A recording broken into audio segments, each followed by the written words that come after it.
And good evening, ladies and gentlemen. We welcome you to this presentation of Stony Brook Seawolves Hockey live on LI Sports Network. And it's a change of scenery for the Seawolves and us here up in the stands, which is where our broadcast booth is, as Stony Brook will look to rectify the loss they had against Oswego this past Sunday when they go up against the undefeated Westchester University Golden Rams. Mike Calandra back and ready to bring you the action alongside my great pal of mine, Trevor Magnani. And Trevor, we already had a great dose of hockey last weekend. What can we expect more of going into tonight against a team this powerful like Westchester University? Well, I had a quick conversation with Beggs earlier this week about this week leading into tonight's game here in support of Alzheimer's. We've got folks out from the foundation out in the lobby here collecting donations and selling merchandise. But the thing the Seawolves need to bring onto the ice tonight is a lot more intensity. This is going to be a much tougher matchup for the Seawolves, and one that they're going to have to bring a better game than they brought last week. They keep it clean, keep it on the ice, and get it in the net, because last week they were stymied on so many opportunities, and the Seawolves will be keen to get on the board early this evening. And the guys to look out for Stony Brook to try to make an impact very early are the names of William Cormatic and the ever so flashy Lorenzo Mara, who had himself quite the weekend to remember in his home debut with the Seawolves. Absolutely. Looking through some of the Seawolves stat lines here, Cormatic obviously leaving the Seawolves here with 4 points with a goal and 3 assists. Desaro with 2 goals on the opening weekend. Mara with 2 goals in the opening weekend. Labos with 3 points to a goal and 2 assists. Nakagawa on the score sheet aplenty, a goal and 2 assists. And we're going to expect to see those guys lead the Seawolves again here tonight. And of course, in goal will be Steven Reganato, entering this matchup with a record of 1-1. Played brilliant in game 1, game 2. Not the result he wanted to have, goes home in defeat, but like with any sport, there's the next game ahead to bounce back from, and what better way to do it than against a formidable opponent like the Westchester University Golden Rams. Absolutely. From the ACHA, one of the divisions Stony Brook used to call home, the Westchester University Golden Rams are, as we brought up, undefeated 4-0 to start the season. Seawolves with their 1-1 start here look to come out here tonight and put another one in the win column.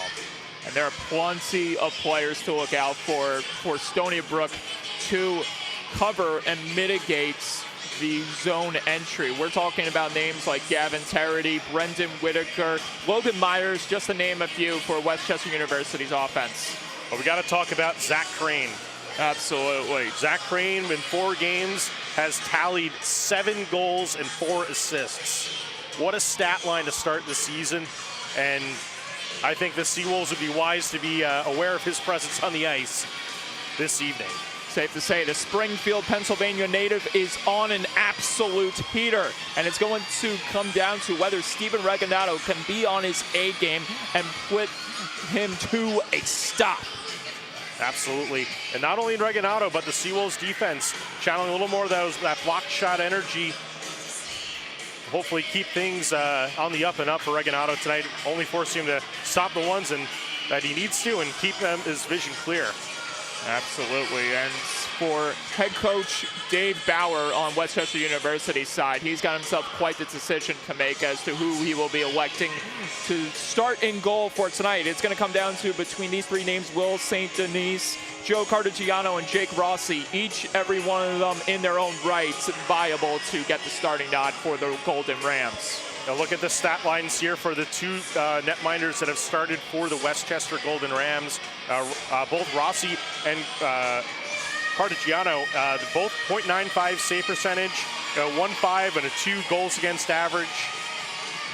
Both getting wins in their 2 games. And now we will wait and see what Stony Brook can bring to the table. As you mentioned, their high-octane defense, which will provide many great moments to mitigate Westchester University's scorching offense as we await for the Seawolves to make their entrance on this home ice here at the Quart Gillies Ice Arena in Dix Hills, New York. You'll see the Seawolves waiting to take the ice there in the tunnel there behind the bench. Westchester making their way out towards the tunnel as well. And for us, we got our own work cut out for ourselves, and with just based how our production is set up over here, we are amongst the sea of humanity. We're amongst the people tonight. No high point for us tonight. Absolutely not. But in speaking of high points, look at that. A man returning to the lineup, very important to this Seawolves defense, by the name of Dylan Kowalski. He was absent last weekend due to day-to-day injury, a day-to-day injury that kept him out from opening weekends. But here he is tonight, ready to get his first licks at a new season, manning the point. And now in a few moments, we'll meet tonight's starting lineups. But first, a special ceremonial puck drop here in honor of the Alzheimer's Foundation, which is the night that Stony Brook is dedicating this game to. Good evening, ladies and gentlemen. Here's today's starting line for a game between the Westchester Rams and the Stony Brook Seawolves. First starting lineups. The starters for the Rams. Number 7, Brendan Whitaker. Number 15, Kenny Duffield. Number 21, Trent Altamose. Number 22, Zach Rain. Number 27, Dylan Hyman. And in goal, number 32, Joe Contigiano.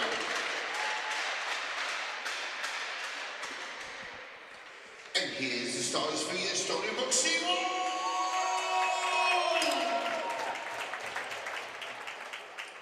On defense, number 8, Charles Laurier. His defensive partner, number 24, Dylan Kowalski. The left winger, number 18, Alex Garmaga. The center, number 76, William Cornet. The right winger, number 91, Paul DeSoro. And in goal, number 29, Steven Regalado.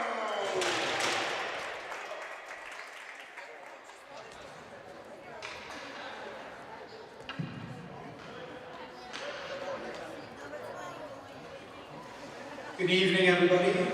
I just want to welcome you guys to our face-off against the Alzheimer's hockey game. Thank you to all the tournament teams that came out this weekend in support. Through your guys' tremendous generosity, we've already raised over $8,000 for the Alzheimer's Association.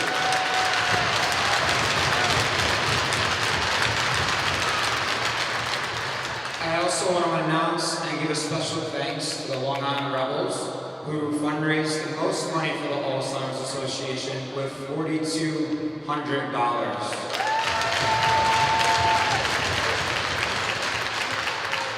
I'm going to hand it off to Judy Witcher, who is the head of our Yap Pink Walk Committee, to just say a few words, and then we will have a ceremonial puck drop. Thank you. Thank you, Andrew, so much for putting this event together, and thank you everyone who came out to support. Just very quickly, if you or someone you know is caring for a loved one with Alzheimer's or other dementia, you are not alone in this fight. The Alzheimer's Association is here for you with our 24/7 helpline. We have lots of information on our website, alz.org, and feel free to call us anytime. We're here for you. All of our programs and services are free. So thank you again for being here, and Andrew, amazing job tonight. And good luck in the game.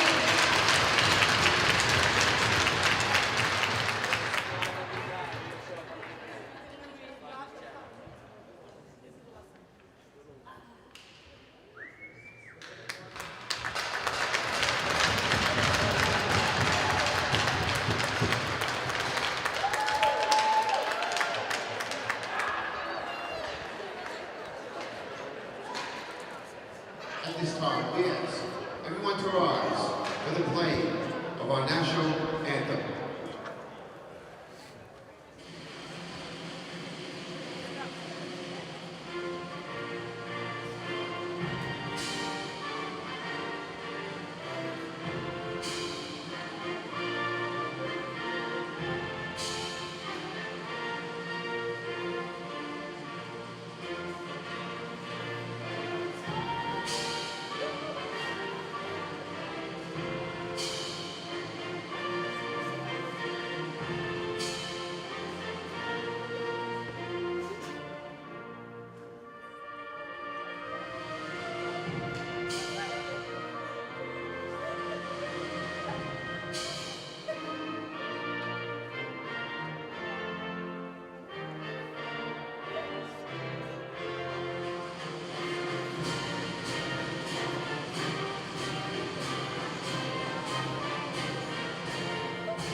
Wonderful rendition, well, wonderful recording, or I should say, of the national anthem, but a wonderful ceremony to kick off this special evening. As you heard it from our special guest here tonight, mentioning Andrew Begalucci, and a great job at putting this whole thing together to celebrate an amazing cause.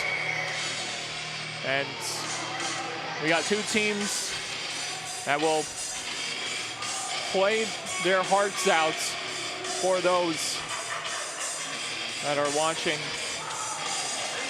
as the Westchester University Lions, or pardon me, the Westchester University Golden Rams and the Stony Brook Seawolves converge at center ice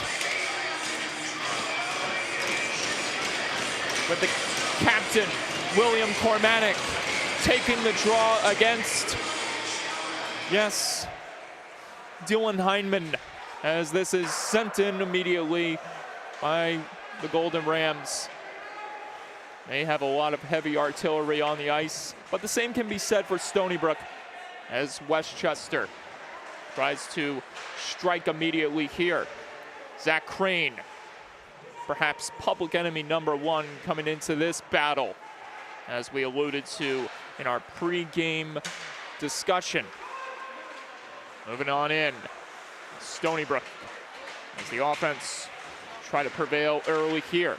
Gavin Connolly back in the lineup after serving a one-game suspension for being involved in that melee last Saturday night, as the puck is aerialed out of play into the ceiling. Bit of a low ceiling here at the Clark Gillies Arena. First time we're filming here, and it's needless to say, it's a challenge to get things out of this rink here. Oh, absolutely.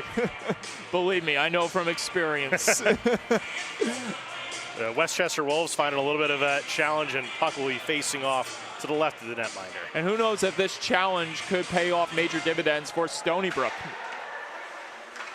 They'll try to take advantage of this facility as much as possible here tonight. Back at the point it goes. And that chance knocked out of play, and we'll have another draw taking place momentarily.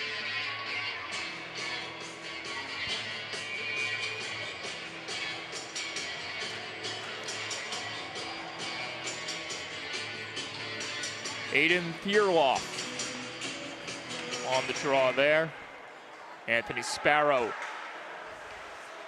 the newest addition to the Westchester Golden Rams, a former NCDC product, as Connolly gets banged into the glass. The first rumble of the night, courtesy of the Golden Rams, as Stony Brook tries to exact some revenge on the offense the other way. This one is sauced off the glass, and it'll be collected in the back end by Stratton. Another sauce to the far side. Carried in further in the zone by D'Alessandro. He's taken on all the white jerseys in front of him without any help in sight. Now he has some support coming into the mix. Play back at the top. The senior with a chance, missing wide that time. Terity tried to wheel it back in front to no avail. Coming in to keep it alive, ACHA, but not before Stony Brook can clear out.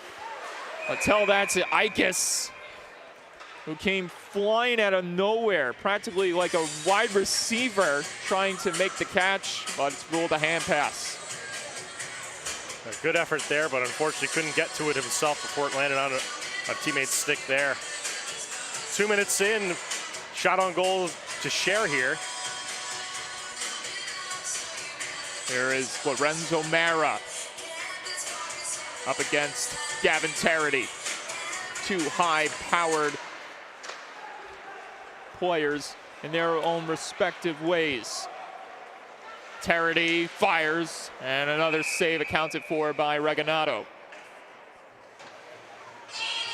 That one finding the mesh after hitting off of Reginato, who is looking confident as always in goal. Focused here up against a very, very tough task in taking down the Westchester Golden Rams. Kowalski back in the lineup as we discussed before the puck dropped. And the turnover committed by Stony Brook as the Rams move right in the zone quickly. Terity crunched there by Trezera. Seemed like Trezera laid off at the last moment. This chance is sent in front and gloved down by Reginato as he accounts another save here in this first period. Stony Brook keeping most of these opportunities to the outside here for Reginato. Plenty of time to have a shot at getting a good clean save on it. Tyler Carter, a big man with a massive presence, looking to use all that 6'0", 170 frame to his full advantage. But not if Stony Brook has anything to do with it. Here they come, almost a 3-on-2 as that chance sent wide. Rebound in front. And we get our first shoving match between Legretz and one of the Golden Rams. And another player who has made his return to the lineup tonight is Alex Skameka. We'll keep an eye out on him as Cooper Smith nearly setting up the first big chance for the Seawolves tonight.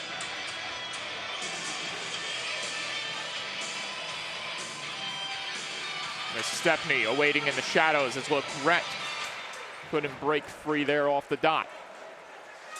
Cooper Smith entangled along the half wall, coming down low. DiNapolis tried to bank it home, but to no avail. Legret keeping it in the zone.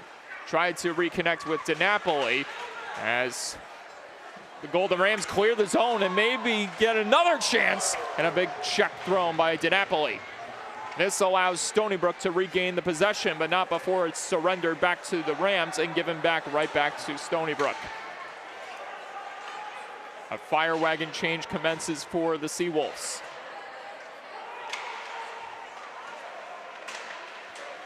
Stepney almost coughed it up there behind the goal. He'll look to escape out of the zone here. It's stolen away.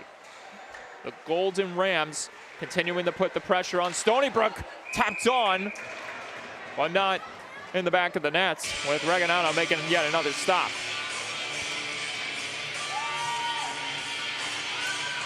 Good crowd here tonight here at the Clark Gillies Arena.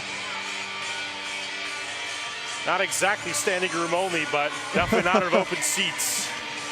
You said it best, my friend. Shot off the dot, and that one wheeled over the goal. Big check thrown by the returning Alex Skameka. We heard plenty of him in his debut year with the Seawolves last season. There's sure to be more coming from the stick of number 18. Wenrick avoids disaster in the neutral zone, and it leads to a chance in front. Desaro has to juggle it, or try to juggle it, but instead the Golden Rams continuing to put the pressure on Stony Brook, trying to clear the zone and push right back into familiar territory as new reinforcements hit the ice for Westchester. This one is banked the other way as Stony Brook tries to enter the zone once again. And good presence being shown by the Westchester defense, negating the zone entry against Connolly. Robert Hyde trying to put some sustained pressure here against the Golden Rams, as this one is flipped up ahead.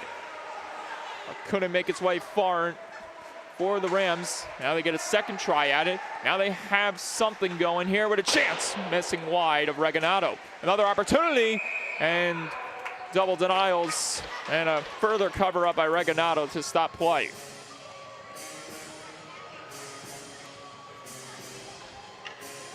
It's been a lot of Stony Brook here in this first period. Sorry, a lot of Westchester in this first period here. Looking at the Stony Brook zone, and puck has been there for most of this first period so far. There's a chance on the fadeaway, missing wide for Westchester's Duffield. Meanwhile, Nakagawa controlling the neutral zone, had it for a moment as Hyde tries to do something with it, but to no avail. The Golden Rams having trouble exiting the zone, almost leading to a chance for Hyde as he continues to attack in Westchester's territory. Now the Golden Rams advance ahead. Short side chance hitting the outside of the cage was Sparrow. And now a chance for Stony Brook. Good open ice check there. Absolutely. And almost responding on Hyde's behalf with the chance was Anastasio, as things are starting to pick up here as Vernillo twists this one down low. Another check thrown in the corner. Stony Brook attempting to get on the board first here. We've almost played a full 10 minutes here as the save is captured in the glove hands of Joe Cartagiano. And we got Wolfie taking a seat right next to me. Like I said, not few open seats here. Even Wolfie's got to jump into the broadcast booth here, or at least our makeshift broadcast booth here. Honestly, I think this is a first for me. Hey, he won't bite. As long as he's had his snacks.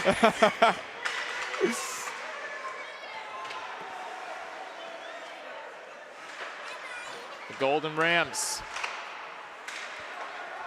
looking to push back the other way. Kowalski had trouble navigating it through traffic. Now he's going to get another stab at it here as it's floated in. Offside here for the Seawolves. And this will bring Westchester University through the neutral zone. But that shot hitting the ceiling and stopping play. And as you mentioned before, Trevor, the low-hanging ceiling becoming kind of a challenge for both of these teams. Yeah, by the third period, you're going to see players making trick plays through the rafters. Reminds me a lot about like the some of the older barns here on Long Island.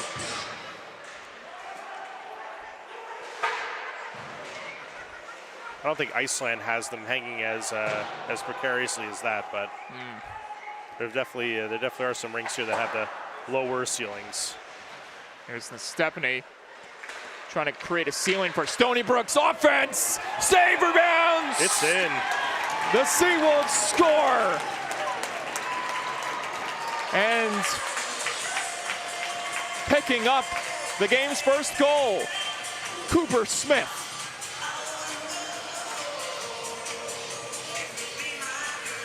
And that's another Seawolves high effort goal. Go to the net, crash the net, pick up the rebounds, and good things happen. And for Smith, that's a big one for him, as he was goalless last weekend against Oswego State. And here he does it against a very tough team of Westchester University as Stony Brook tries to add to the score sheet with Paul DeZaro hitting the iron that time. He came in like a rocket, and he throws the body check for good measure. And it's no surprise that he would get a chance like that. He's got the speed for it, as it was shown last weekend when he scored 2 goals. Another chance possibly erupting here for the Seawolves. Centering opportunity missing as Smith tried to target the stick of Legret. And instead a clear is made by the Rams. And the Golden Rams will bring out new reinforcements to the battle. Stony Brook trying to advance ahead, but to no avail. And once again, another chance and a possible breakaway here for Sparrow. Missed wide.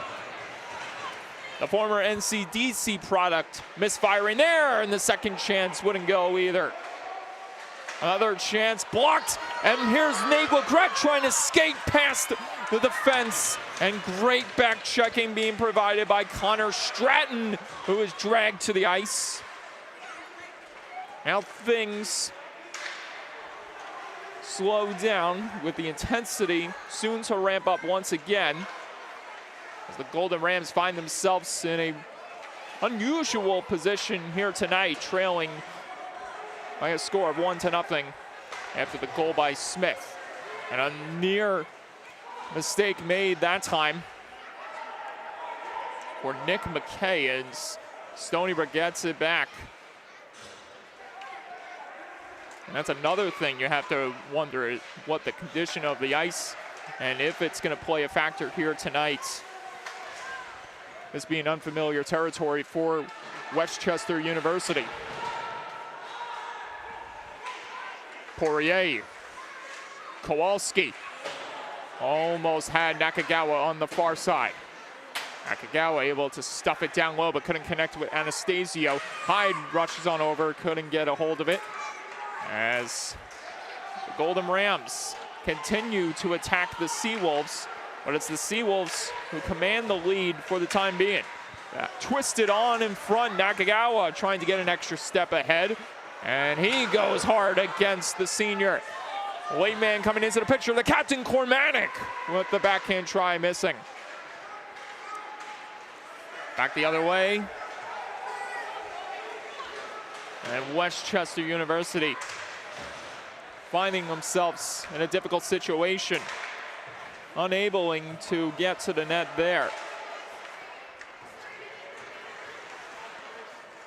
Another opportunity coming in for Stony Brook. Slashed on, that time rebound in front, and big save made by Carter Giano, that time on DeZaro. And the clear made, but tell that to the hard charging, on-rushing Melito, and he was put to a stop there. Managed to keep that one between the lines. And icing called, which will bring the face-off draw back into Stony Brook's territory. Good back check there and good body effort there. It looks like somebody lost a skate blade to one of the Westchester Golden Rams that's going to need some emergency repairs on the bench. But the Seawolves out there in a bit of a precarious spot here with 8:31 to go. A lot of tired boys looking to get to the bench for fresh skates. Ref's not happy with the wingers there. Wenrick couldn't get it over to Connolly in time. Instead, it's the Golden Rams trying to make an impact here. Connolly able to nudge it over to the far side, and Skameka trying to slam it out of harm's way, but instead it's a chance for the Rams once again. Rebound in front couldn't be found. Westchester University staying in the zone. It's been a Westchester-filled week. I heard you almost say Express there. Absolutely. We had the Wolves at Northwell earlier this week. Oh, wow. Actually, yesterday. Ah. Stony Brook attempting to protect the lead as the clock winds down. So 7.5 to go here in the first. Another opportunity unfolding, and the save made by Regalado. Another clear made. It found the stick of Stepney, flying down the wing, trying to wrap it home, but couldn't that time. The save accounted for by Cartagiano as Vernillo puts a stop to his man. Got a full seat of fans right along the glass. Loving the action here. Golden Rams trying to get on the board. Won't happen that time as Vernillo comes in with Huevos and a hard charging Mara in front. But instead, the shot misfiring and going out of play. Good deflection there from the Westchester D. It gets the puck away from the net and away from harm and allows everybody to get a change here with 6.5 to go here in the first period. So there are two things that have caught my eye that we discussed that hasn't taken place as of yet. And that is a goal by Crane or a blocked shot by either squad. I think you're getting block shots in a different kind of way tonight. And that comes from the deflections. Yeah. Comes from just blocking passing lanes and shooting lanes. There's a block shot. Almost put out in a dangerous spot. Unfortunately there that time, as this one is wheeled right back in by the Golden Rams. And it's kicked in further. One player lost an edge, and this is going to allow Stony Brook to potentially break into the zone. Offside's called though. And it was because Hyde was up ahead of Anastasio just by a couple mere inches. Poirier taking a bit of a hard check there at center ice. And evidently Poirier has had himself his hands full thus far in first few games with the Seawolves. As we saw last Sunday, he sustained that lower body injury that took him out briefly in the second matchup against Oswego State before he returned to the lineup. Didn't appear it was any major damage to him, as evidently he's in the lineup here tonight. As we approach the final 5 minutes of this opening frame. Stony Brook's going to go for interference on that one. Looks like there's a little bit too much of a hold there. And by all signs, it looks to be the captain that will sit for 2 minutes, as he was entangled with the man that drew the penalty. 5.5 to go. And the Golden Rams taking a page here. Try to slow it down, try to make a good breakout here, and try to take advantage of the 6-on-5. And DeZaro touches the puck, which will lead to the beginning of this power play opportunity for Westchester University, as Cormatic is dealt with the holding penalty.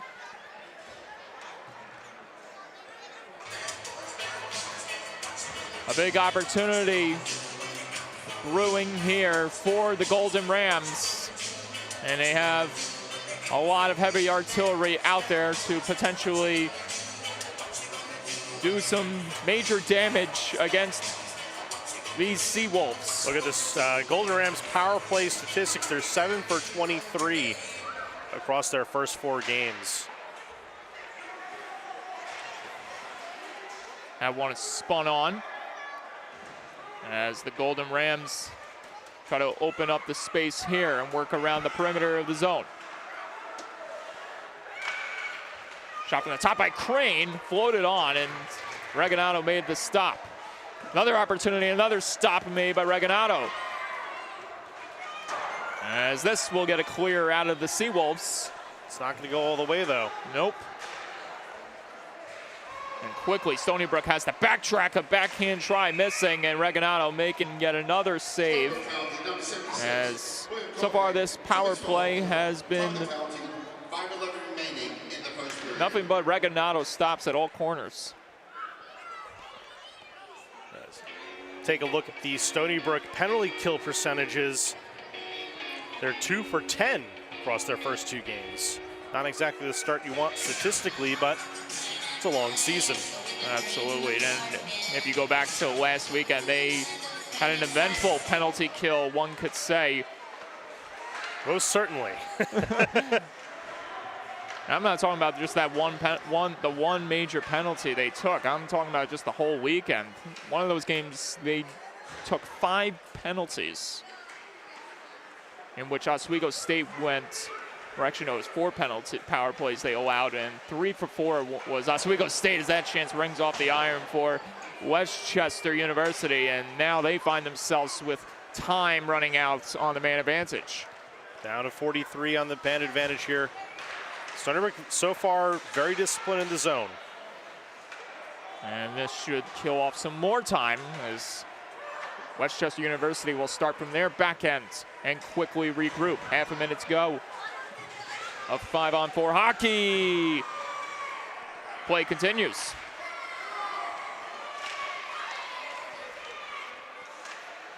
More quarreling in the zone, as Kowalski will try to race for impact here against his man. Currently entangled with one of the Golden Rams, as this is about to be even aside. Oh, almost took a weird carom off the glass. Nearly fooled me, at least, as we'll get a face-off draw coming our way very soon here in Stony Brook zone. A little bit of dinner planning after the whistle there in front of Reginato. Screwed, you got to include the goalie in your dinner plans. Absolutely. I mean, he does have the oven mitts, so. Well, so far, Reginato's serving up a gem tonight here for the Seawolves. Absolutely, but should keep in mind, it's still early. Plenty of hockey left to be played. So we got 3 more minutes to go here in this first period. But so far, as you alluded to, Trevor, a great showing by the Stony Brook Seawolves, as they've already killed off 1 penalty successfully. Indeed. Off sides of the call will face it off outside the Seawolves zone. Westchester comes in this week as the 21st ranked team in the nation, with the first coaches poll dropping as of the 8th.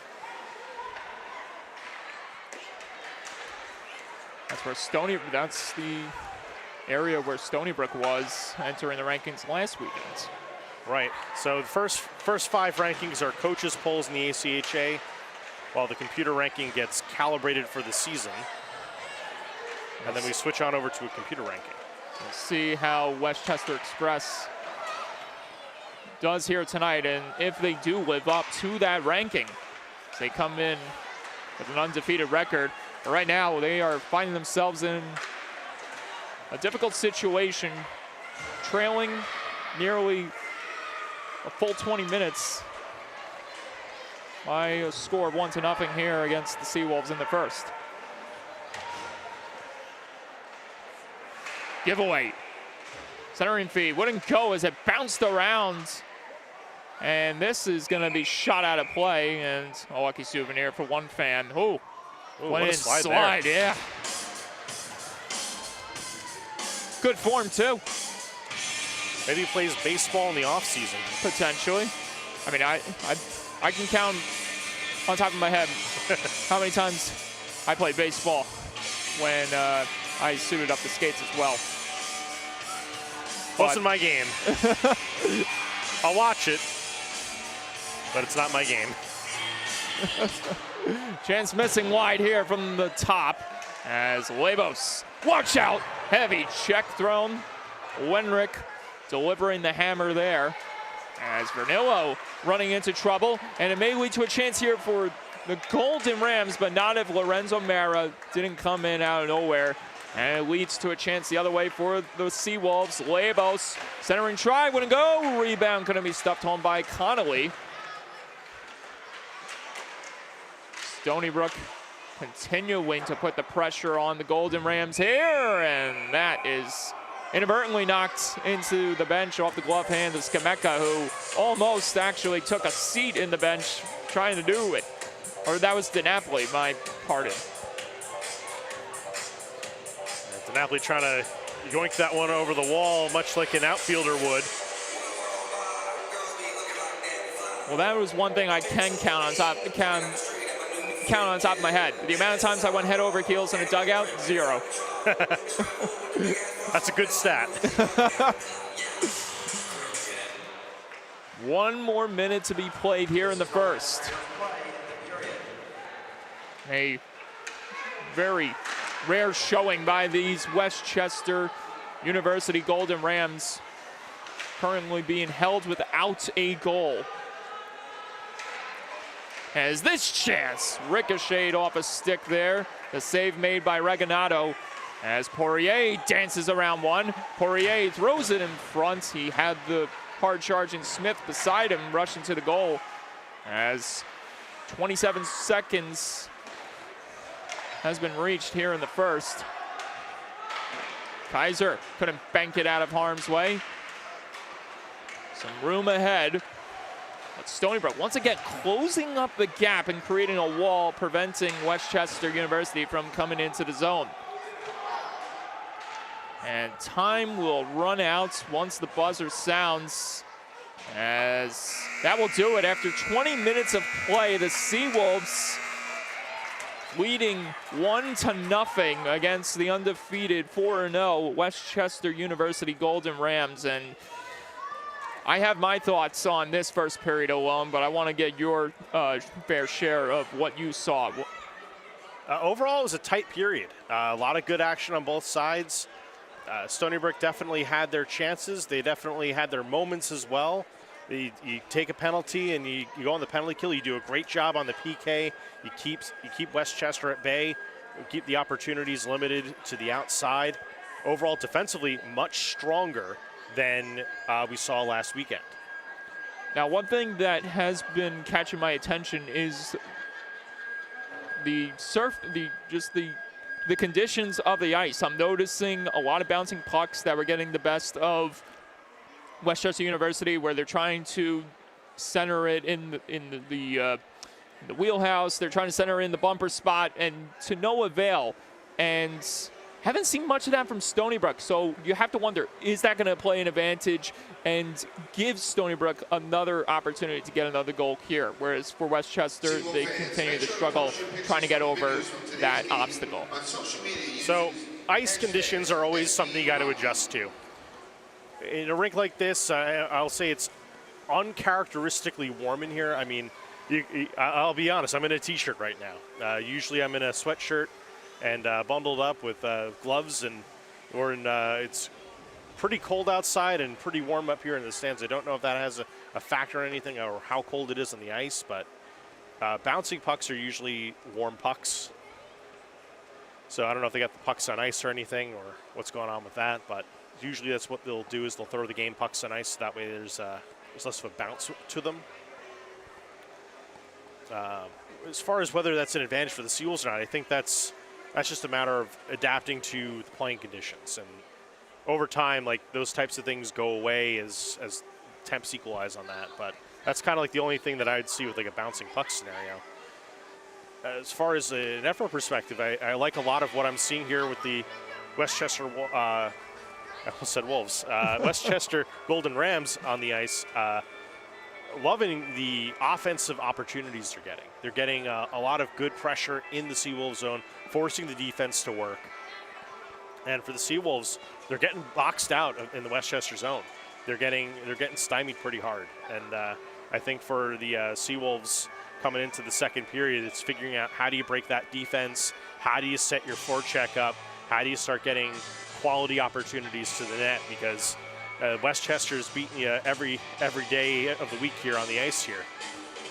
Yes, but most importantly, they're not beating them on the scoreboard, which is what Stony Brook has the luxury of holding right above their heads at this moment. Absolutely, but I mean, you're looking at a Westchester team that could strike at any time. We talked in the early part of that period about Zach Crane and his explosive start to the season with almost an average of 2 goals a game. And not seeing him put one in here in the first period has got to give Stony Brook a sigh of relief, but also that's just a threat looming over their head coming into the second period. Well, we'll have plenty of time to ponder on and reflect before the second period puck drop begins, because this first period went by in a hurry, and we can only imagine how the pacing is going to go for the second period of play, Trevor. Absolutely. And with that, we'll take a break. You take a break too, and we'll be back in about 10 minutes here for the second period of hockey here on LI Sportsnet. At Stony Brook Medicine, our gastroenterologists perform a groundbreaking procedure that restores the ability to eat, so Kevin can enjoy dining out again. Our kidney transplant team has one of the fastest transplant rates in the nation, so Pat can spend time doing what she loves. Our skilled surgeons perform robotic-assisted surgery for colon cancer, so Chris can get back to reeling them in sooner. Leading the way to make your life stronger. We are Stony Brook Medicine. All we do is all for you.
And we welcome you back to the broadcast, ladies and gentlemen. We are just a minute and a half away from the two teams returning to the ice to get these next 20 minutes of hockey underway as the Seawolves lead 1-0. And this would usually be the time where we rattle off the statistics for shots on goal, but unfortunately we do not have that luxury here in Dix Hills. Yeah, unfortunately, usually I would try to keep track myself here, but the way we're set up here, we're very tight against the back wall, so we don't have the Stat Track 9000 up here. Absolutely, and or if you're Trevor's case, you're going to have to use as much gaffer tape as possible. I wish I could put a camera on you just to show everyone at home how you're navigating through this evening. You got the player boards in front of you while you're manning the camera, and you're talking to me at the same time, and analyzing things as well. I like to be busy, but I'll definitely have to give a shout out to one of my operators, Michael Bombard, who actually was filming yesterday's game. He convinced me this season to get everything to fit inside of a Pelican, so it could just be open and go. And I think there was like 4 or 5 late nights trying to figure out how to get this gear in place, finding the right chemical adhesive to get it all to stick together, and it paid off because that made today's game possible. Well, so far here tonight, it's paying off well for you and for the broadcast as a whole. As here comes Steven Regginato leading the Cavalry back onto the ice. As the two goaltenders will switch sides before we get these next 20 minutes of hockey started.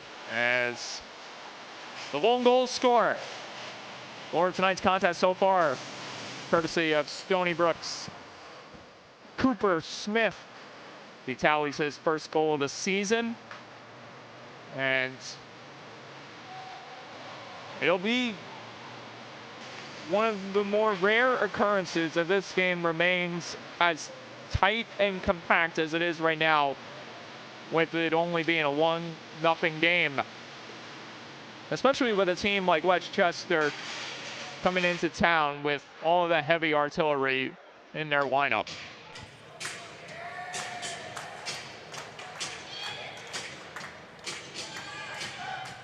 William Cormanic looking to have a bounce-back period. An eventful first, not for the right reasons, as he drew the game's first penalty. Fortunately for Stony Brook, they were able to kill off that penalty. And here we go. Poirier and Kowalski starting from the back end. The Quebec native under guidance of the veteran defenseman Kowalski. As period 2, it is underway. And Regginato gets a touch on, slides it across, almost gave it up there that time. And it's starting off in a way where Stony Brook ought to be on their heels and very alert as Kowalski tries to clear the zone here. This does make its way out. As the Rams can't advance ahead, here's Cormanic coming in with Skameka, and that chance misfires for 76. As Westchester tries to spring forward, but instead it's Paul DeZaro racing back in on the backhander, missing wide. Almost scored back in the first, rang it off the iron. As Cormanic couldn't stuff it home that time. Centering feed wouldn't go. As Cooper Smith comes in. As this is lifted out safely. May reach the end boards for icing. No, it will not. And this will benefit Westchester, but they continue to deal with the same struggle as they dealt with in the first, just not executing when the opportunity presents itself. And second icing that the Golden Rams have beat Seawolves on. And Stony Brook is trying to take advantage of those missed opportunities for Westchester, and another save made, rebound. 2 stops there by Regginato. they're all stymied on that opportunity.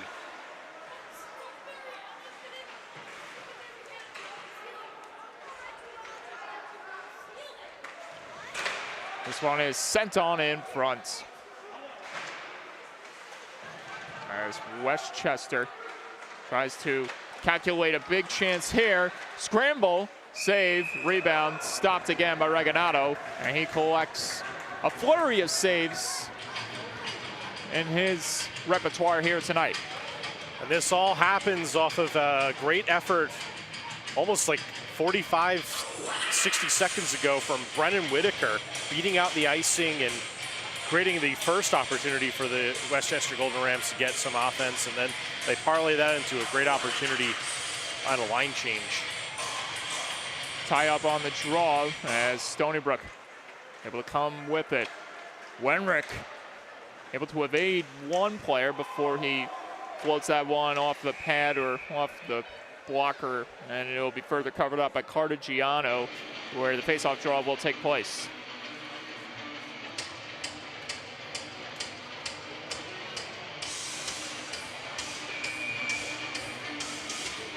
Mara, 2 goals under his belt this season so far. This one is cleared away. Wenrick trying to speed away from chaos here. Huevos drops it to the trailer. Couldn't connect with Wenrick as Mara had to race back. And look at Mara putting on the dance moves, entering the zone with Huevos. Huevos, though, couldn't get it back over to his intended target. However, Stony Brook keeping it in the zone. Vernillo's chance from the top. Save, rebound loose. And further covered up by Cartagiano for another stop. Cartagiano's been pretty good all day so far. The 1 goal let up was the result of a mass scramble in front of him. And since then, Westchester's been pretty good at keeping the Seawolves to the outside. Another face-off draw about to commence for these two teams, taking place here in Westchester's zone. Tie-up off the draw. One player descended to the ice. That was Hyde, and we'll do it again inside the same at the same location as Nakagawa directs traffic on the ice. Making the switch with Anastasio as Hyde set to take the draw. This one is cleared away as Trezera couldn't keep it alive in the zone. The Rams racing in quickly, not able to stuff it home there as Stony Brook attempts to clear the zone. Anastasio angled it ahead, couldn't connect cleanly with Hyde, who goes chasing after it. Nakagawa there for support. Anastasio. Haskins awaiting at the top. Anastasio tried to float it in front, no elevation on that shot. Probably most importantly, it did get all the way through to Cartagiano. There's Nakagawa. Got a head full of the senior Carter, and the retaliatory penalty taken by Westchester University's Ray Cartagiano. So not a positive start to the evening for the Cartagiano boys on Westchester University. Cartagiano kind of throwing his arms up saying, well, I had to. And you know what? I agree. That's the kind of check you want to throw, but unfortunately, that's one that's also going to get an arm raise. And this will give Stony Brook a big opportunity to double down on the Golden Rams. That's if Westchester has anything to do with it. Let's talk about Westchester's penalty kill percentages. They've let up 2 on 21, 90% clear rate. Stony Brook's power play 1 for 7 this season. And as you remember, that goal was scored by the man that was trying to get the puck right here, Paul DeZaro. That was on their 4th power play attempt of the night, which sent that game into overtime which then was capped off by Lorenzo Mara scoring the game winner, and the save made by Regalado as that went off his shoulder and out of play. And again, folks, this is the Stony Brook Orthopedics power play. I knew I was forgetting something. Stony Brook Orthopedic Associates power play. Thank you for the assist, Trevor. And I'm sure if you need an assist with your orthopedic needs, you can sure reach out to Stony Brook Orthopedic Associates.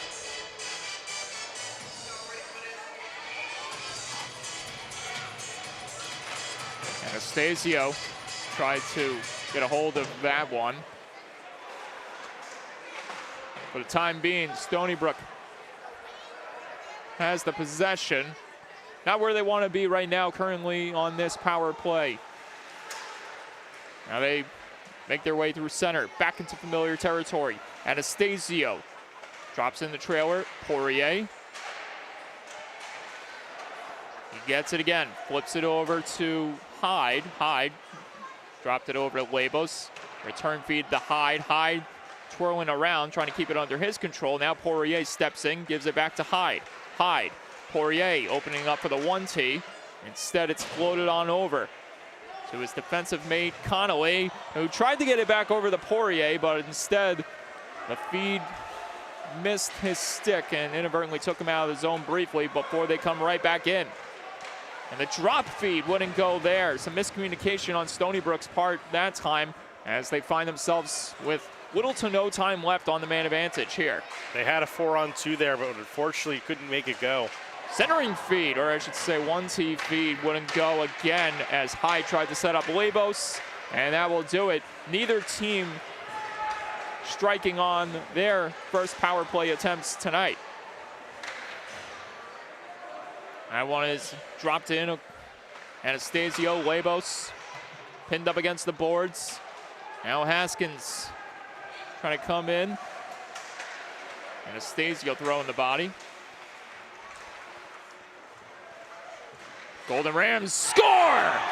Snipe City! Anthony Sparrow. Game tied at 1.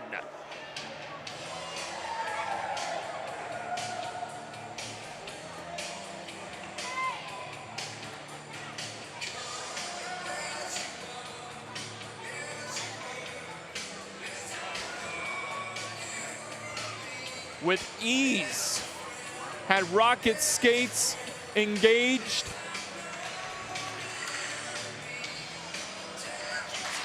And put it top shelf on the wrister to get the Golden Rams on the board.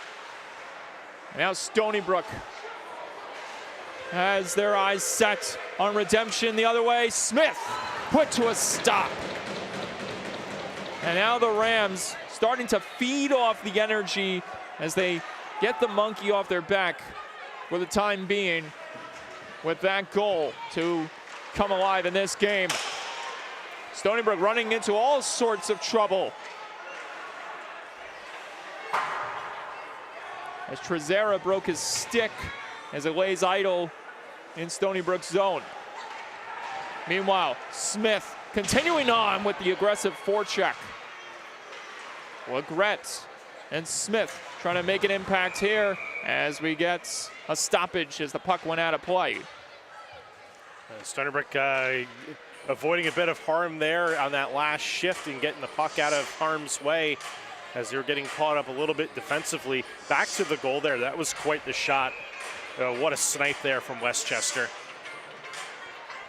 As I documented at the beginning of the broadcast, we were rattling off a laundry list of names that have made it an impact for the Golden Rams so far this season. One player that has been quiet, but you knew was going to erupt at some point, was the freshman Anthony Sparrow, the former NCDC product, finally capturing his first goal in college play. Comes as a big one here to tie the game at 1. We're almost at the halfway mark here of the second period, and this game has been pretty back and forth. Big chance in front to Zero! Save, score! And the Seawolves get it right back.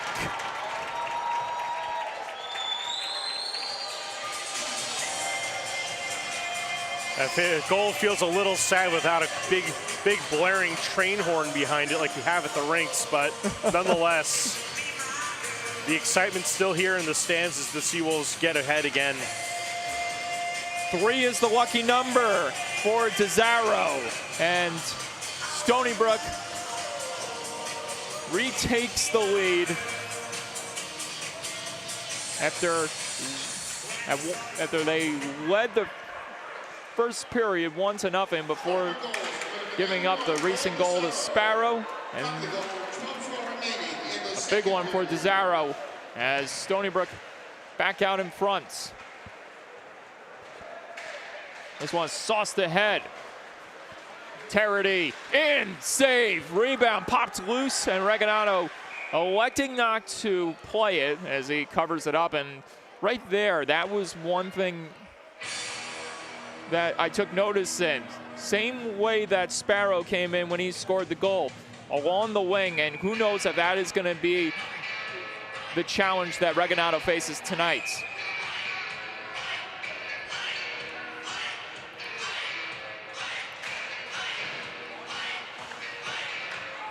Obviously that time he had it all covered as Stony Brook tries to progress out of their own zone and back its familiar territory.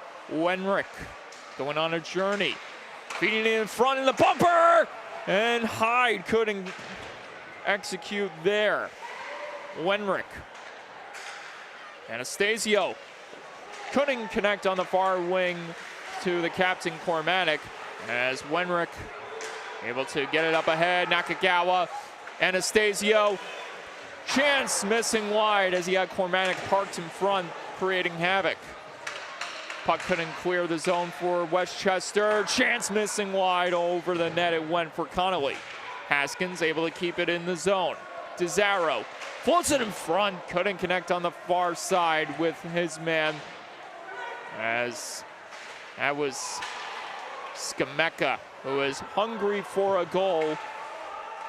As this one will be touched up for icing by Haskins, and the face-off draw will once again reside in the Golden Rams zone. Strenrick with a decent opportunity here, with a little over 10.5 to go in the second. See what the Seawolves dial up here on the face-off. Cormatic perhaps could win it back to Skameka, or, well, we're gonna have small delay here. Cormatic on the tie-up. Skameka couldn't advance there. DeZaro getting physical once again as Trezera plops it over. Found the stick of Cormatic, who wheels it in front, missing wide. Big check thrown again. And another response in front. Skameka, that chance plopped wide. Haskins couldn't keep it alive in the zone. DeZaro tried to connect with the streaking Mara, and Mara lost his stick. Now he has to regather it as we've reached the first 10 minutes of this period here in the second. And once again, Stony Brook trying to create some energy in any way possible, any way they possibly can. And Vernillo making the play there. Almost connected with his man Mara.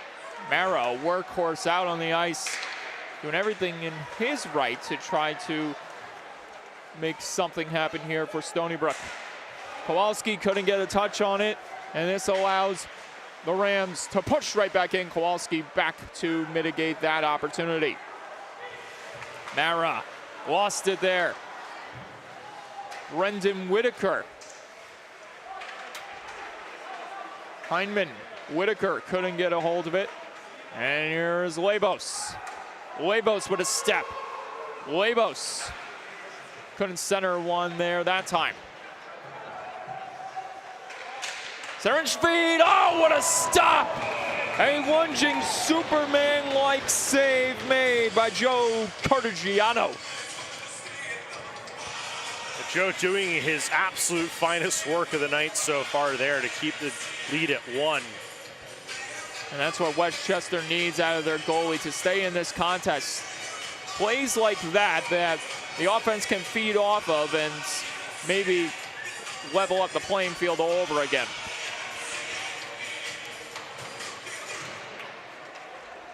Legret. And this gets cleared away. Poirier tried to shovel it back to someone out in front. Instead, he shoveled it back in the zone as Westchester looks to find entry. And that chance is stopped by Regagnado. He has to pounce on it quickly to stop play there before it came loose. 8:17 to go here in the second. 2-1 Stony Brook on the response goal by Paul Tizarro after the Golden Rams finally got one to go, courtesy of Anthony Sparrow.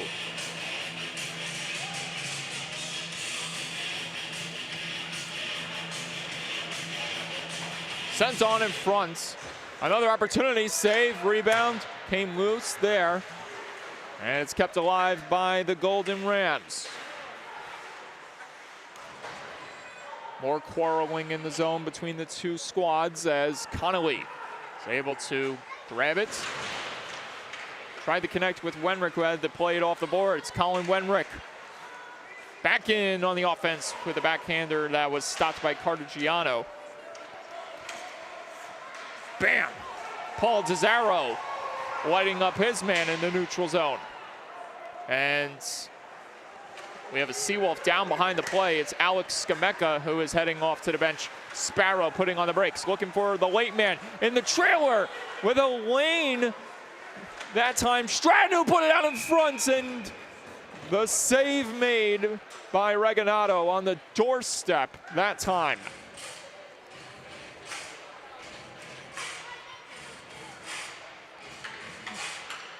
As I alluded to before, a while back, another errant bouncing puck getting the best of the Golden Rams as they missed a golden opportunity there. Stratton had the open lane all daylight to shoot the puck, and they ended up slipping off his stick and creating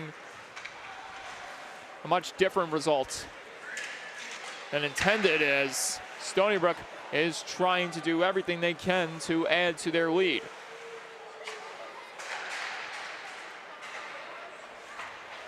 So the trainer was attending to Skameka there on the bench. We'll keep an eye out on him, and if he does return to the contest, as this chance on the short side, try wouldn't go. Rebound almost found on the far post that time by Tarity, as Haskins is able to float it forward. Couldn't connect there with Anastasio, as Kaiser slaps it around the wall. But it couldn't be pushed out. Nakagawa with a high rising chance.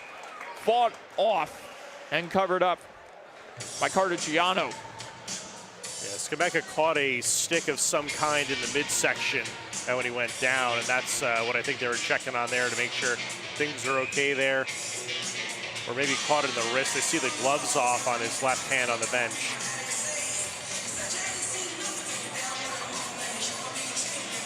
The key players Stony Brook can't afford to lose this early in the season. As Skameka, you know he can cause as much damage to his opponents as possible when he has the puck on his stick. Counted for numerous goals last season in his debut year with the Seawolves, as we get a hand pass to stop play here. Kowalski not happy about it, but it's a hand pass.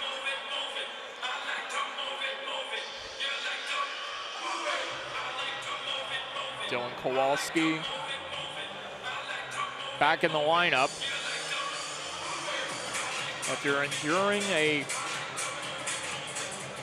uneventful start to the season as he was sidelined day to day with an injury. Kept him out of the opening weekend affair against Oswego State. So we did see Skimeka leave the bench along with the trainer. That is not a good sign.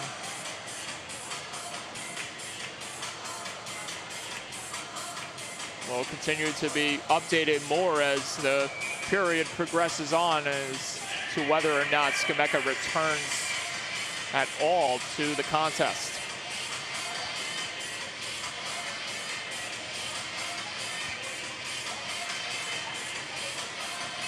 Kowalski.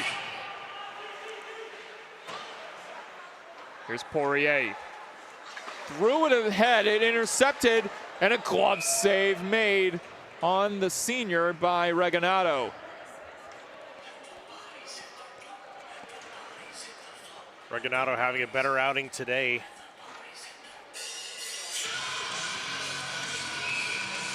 Five and a half to go here in the second. One goal game, just like the first period, except both teams have answered the score sheet. At least in this period alone. Centering feed wouldn't go that time. More battling in the corner. Poirier. Kowalski trying to keep it under his control. Tried to float it ahead. It banked off a stick there, but it luckily found Cooper Smith, who rushes in on the attack. Tried to connect on the far side, but DiNapoli wasn't there in time to smash it on goal. Offsides called practically by a mile. The chorus of voices to the left of me had it before the arm raise.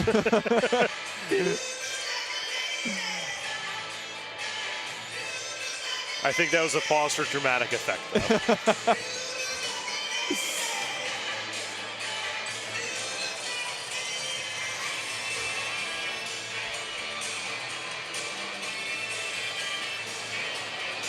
This one is sent on in. Couldn't make its way far until it was kicked forward that time by D'Alessandro, and D'Alessandro has his hands full along the half wall. Shot from the top, hit off a stick in front, not allowing Westchester to get a shot on goal. Now D'Alessandro with another crack at it. Here's Sparrow, Sparrow firing, it got blocked there. Another opportunity unfolding in front, and D'Alessandro stopped point-blank range on the tap-in try by Regalado. Regalado had to come up big there on that save, and fortunately that didn't squeak by in there to tie the game up. Down to 4:16 here in the second period. Started with a lot of great opportunities this period. It's been a fairly dominant period pace-wise by the Seawolves as we get some jawing back and forth here as the men in stripes do their best to separate them and encourage them to go back to their benches. That was Gavin Connolly chattering with Anthony Sparrow as Hindman's trying to make something happen here. We'll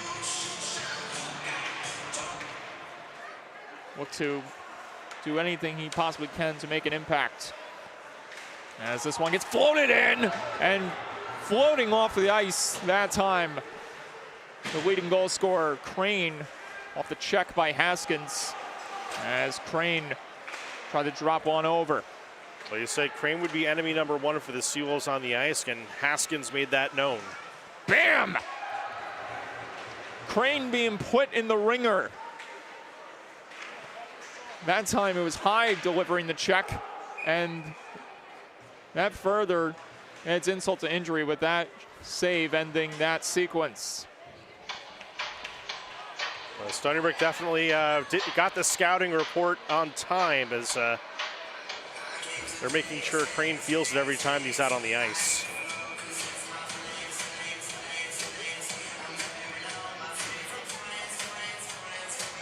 Sparrow looking for another eventful shift. He is credited with the team's only goal here tonight. Came close to scoring in his previous shift as the other 17. Labos for the Seawolves trying to set something up. Nearly connecting on that try was, or nearly connecting that time, Desaro, yeah. D'Alessandro couldn't escape from the clutches of Cormatic as this is lifted ahead. Sparrow backhands one, missing wide. No target in sight along the boards there as that one gets slapped on by Kaiser and it's scooped up by Reganato. Yeah, Desaro, one of the key players here for the Seawolves tonight there with almost a golden opportunity in the high slot. Unfortunately, unable to connect. 2:55 remaining here in the seconds. A fairly, as wordly put it by Trevor here, a fairly dominating Stony Brook second period.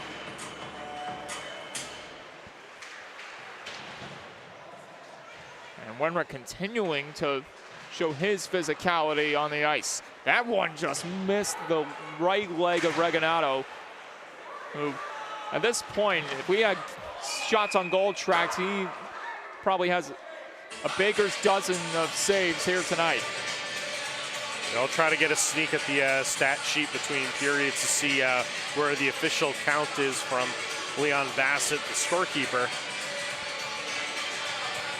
Speaking of men with wearing many hats, Leon Bassett, our public address, scorekeeper, and live score reporter as he has time for it.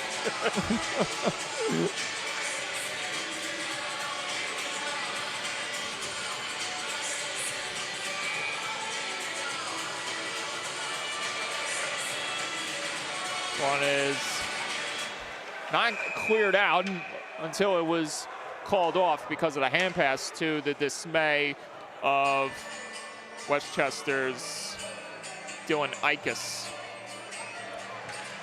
The linesman in a position to grab that call.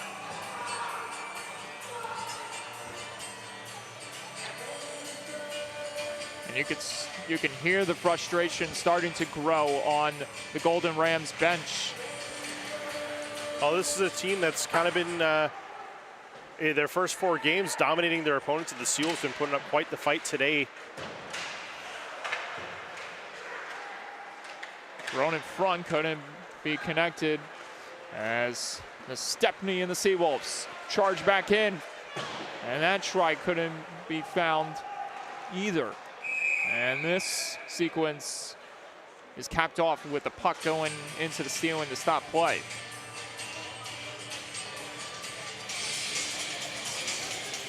Not much time left in the second period now. 5 ticks over 2 minutes. And Stony Brook's going to get a good face-off opportunity here in the Westchester zone to the left of Joe Cartagiano. Lorenzo Mara at the dot. And Haskins not there, pinching in to keep it in the zone as we close in on the final minute and a half of this second period.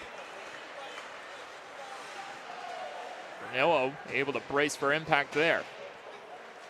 Stepney, Bernillo, those two trying to create havoc in their latest shift on the ice. This one is floated on, skipping towards the goal, but not able to recover the rebound in time was McKay. Stratton on the ice once again. Not able to keep it in the zone. Stepney on the attack once again, trying to steal it from him. And here's D'Alessandro back in the mix, slamming on the brakes. Feeds it on the far side, chance! And a big save made by Reganato to deny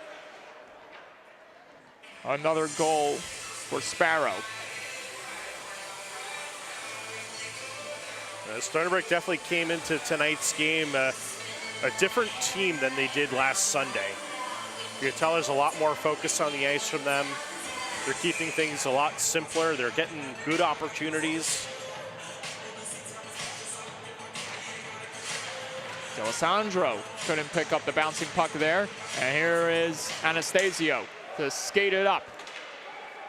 Trying to make a big impact here before the buzzer sounds as we close in on the final 50 seconds. Shot missing there for Stony Brook as Poirier couldn't connect there with Anastasio. Regalado electing not to play it and hurries one in the glove to stop play with 34.7 ticks left on the clock.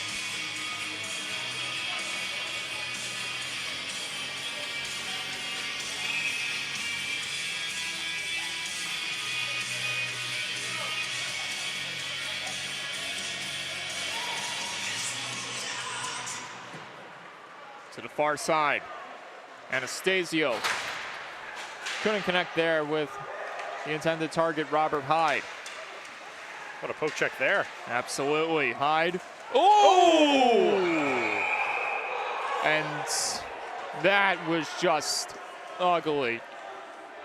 And Charles Poirier, who sustained the lower body injury last week on the receiving end. He's going to bounce right back up after that one. He took a high shot there, and we're going to see what happens when the dust settles on this one. That was a potential double whammy if you, from my vantage point, took the initial contact and then hitting the ice on the back of his head. Yeah, that's those are the types of checks that I think the overall hockey organizations of the world are trying to get out of the game. Those high checks, but sometimes you throw a shoulder, it goes a little high, but we'll see what the officiating crew has to come up with on this one. But needless, I mean, you saw it basically on impact. You had the arm raise immediately. Stony Brook wise not to get involved in anything extracurricular after that. So one thing that actually to compliment the Seawolves on today is they've been keeping it between the lines very well today. Absolutely, and one thing I was going to point out as we're getting, well, I'll definitely, I'll definitely expand on the thoughts about it once we reach the intermission points after these 15.8 seconds run down. The amount of frustration growing on the side of Westchester. You could see it. Like I said before, this is a team that's over 4 games. Your top point getters are 11, 7, 5, and 4. They're used to putting up pretty high numbers to start this season off, and that's to say, like, you're looking at the upper, at least the point for everybody on their starting 9 offense. And I know they are part of the ACHA in that, or rather, I should say, a point for everybody, maybe except for 1 or 2. And this is going to go down as a 5-minute major, so I'll expand on on what I was about to say before we just got news of this penalty being assessed. And 5 minutes have been handed to Aiden Theorolf, who we expect to be missing some time for this contest. So it looks like it's just going to be a major penalty. It doesn't look like they're going to give him the gate, unless unless something else happens here. The thing you have to realize about this rink is that the exit way, it's not across the ice. It's an easy stepping stone away from the benches. So the official call is going to be interference. And for Stony Brook, this is a major power play opportunity brought to you by our friends at Stony Brook Orthopedic Associates. Stony Brook Orthopedic Associates, again, a great partner here of the Seawolves and their ice hockey program. And they got plenty of time to rectify the wrong when it comes to power plays, as they couldn't execute the first time around, but they'll have an abundance of time to do something differently. Indeed, and if they keep it between the lines like they have throughout this game, they'll have plenty of opportunity to do so on clean ice in the third period. Cormatic. This one into the back. Nakagawa, Desaro. Good block there, and a potential breakaway the other way. Sparrow missing wide on the clap bomb as the buzzer sounds and the Seawolves lead 2-1 heading to the third period. What a frantic finish to the second, Trevor. Absolutely, and take a hat tip there to the Westchester team there for taking the shot there, seeing the time tick down and know that you don't have time to get down to the goal line. So you take that clap bomb, you take the shot and hope for the best, and best opportunity of the power play so far. So the thought I was going to expand on was, and this goes back to the discussion I had with both Andrew Vegalucci and Chris Garofalo going into this season, their mentality was they want to be ahead. They want other teams to adapt to their systems. They are tired of playing and adapting to other teams, whether it be trailing, whether it be having to change the pacing of everything and stuff. And we are seeing just that being exemplified here by the Seawolves. You can, as I touched on before numerous times, the frustration growing and growing, and not simmering one bit on the side of Westchester. And it seems like them trying to get even with Stony Brook's game is only hurting them more than it is benefiting them.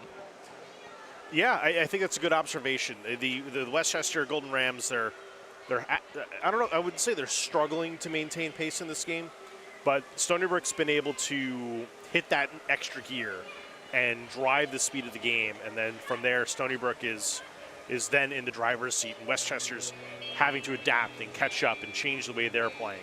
The thing I took notice in, this is something, and this is a point, I'm doubling down on the point that you made, talking about how Stony Brook is they're maintaining their composure, they're staying disciplined, but they're also playing in a way that's like, all right, we're not letting an inch of space here. If you have the puck, we're going to take you out. And they're doing it in the right way, where they're avoiding penalties and all that.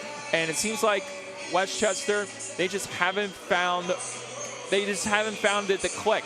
Like you said, who has Stony Brook been mitigating chances and covering most of this game and silencing? That's right. Gentleman wearing number 22. That's right. We saw him get knocked down twice in one shift, and you have to wonder if that's entering the heads of Westchester just with the hit that was thrown on Poirier. Hey, we maybe got to do the same here to get them off their game. Yeah, it's definitely one thing is the physical game, I think, is going to continue to ramp up here in the third period.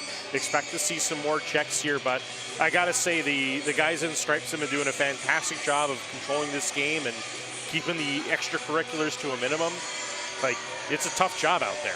It absolutely is. There's a reason why I'm up here, not down there. Especially when you take into account that neither of these teams have faced each other previously. This is the first time they're playing against each other, and there's uncertainty. Well, yes, they have. They have in the past. You can take through the Stony Brook Hockey YouTube archives and see some ECHA hockey matchups. Yes, but there's uncertainty because these been a while. These are different rosters. So you don't know what's going to happen, and it only makes tomorrow's matchup, depending on tonight's result, that much more interesting. Well, we still have 20 minutes to go here in this third period coming up here.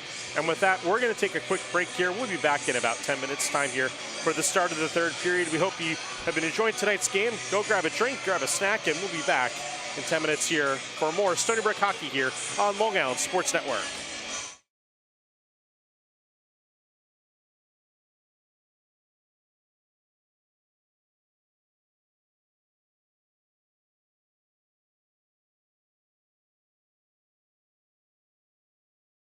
At Stony Brook Medicine, our gastroenterologists perform a groundbreaking procedure that restores the ability to eat, so Kevin can enjoy dining out again.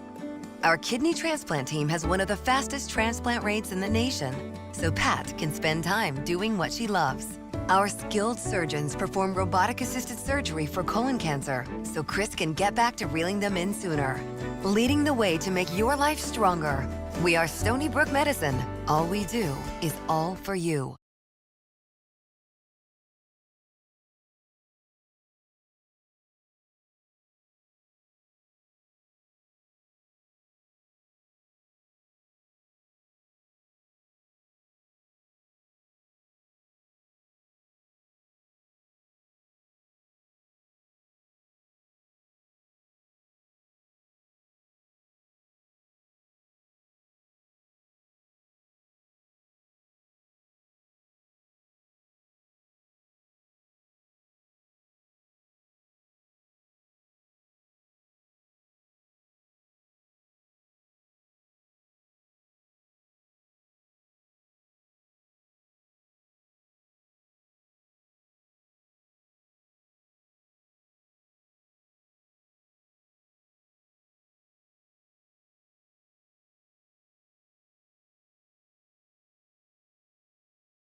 At Stony Brook Medicine, our gastroenterologists perform a groundbreaking procedure that restores the ability to eat, so Kevin can enjoy dining out again.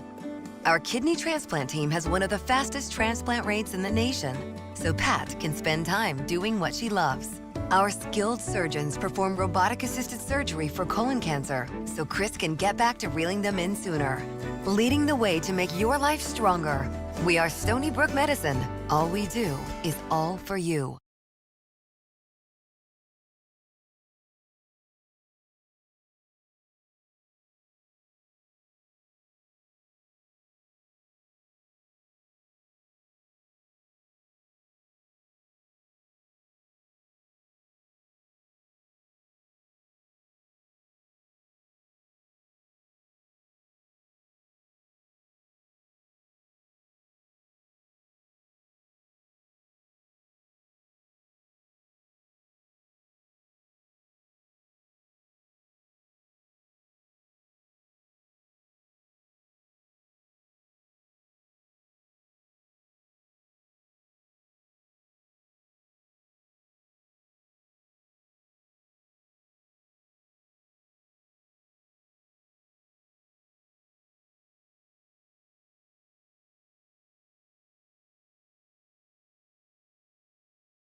And we welcome you back, ladies and gentlemen. The two teams are gearing up for what should be an enticing 20 minutes of hockey that will begin under 5-on-4 conditions due to the major penalty that was called late in the period against Westchester's Tierolf for the hit on Charlie Poirier.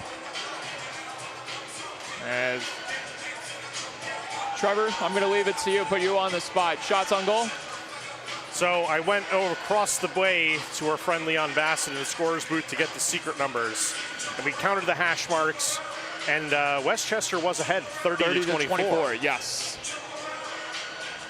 And you you said to me on the air or off the air, said you're surprised by that, but with the way Reganato's been playing, especially after he let up the goal, it was almost like it lit a fire in him, and now it's like anything that comes his way, he's shutting it down.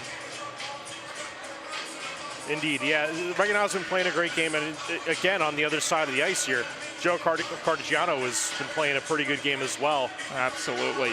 Now, the question you have to ponder on is if Stony Brook cannot succeed with any goals on this major power play, what type of impact will that have on them afterwards? Will the momentum be found once again on Westchester's side where they can eventually tie up this game? I wouldn't be surprised if Westchester tries to go for it here on the shorthanded situation here. And they do have that guy right there, 22. But as we talked about right before intermission, he's been scoreless, held without any points tonight. And this power play, brought to you by Stony Brook Orthopedic Associates, continues here in the third period. 4.5 to go, under 4.5 minutes of 5-on-4 hockey to go here. And endless chances of goals for the Seawolves.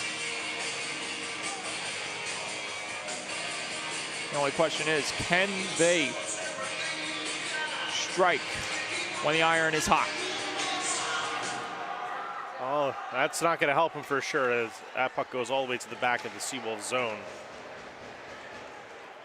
Cesaro couldn't settle the feed there. So he gets a reaching stick in on his man. 22.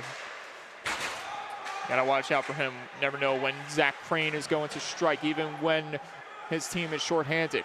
Right now, the perimeter starting to open up for Stony Brook as they work their way here on the power play. Under 4 minutes to go on the man advantage.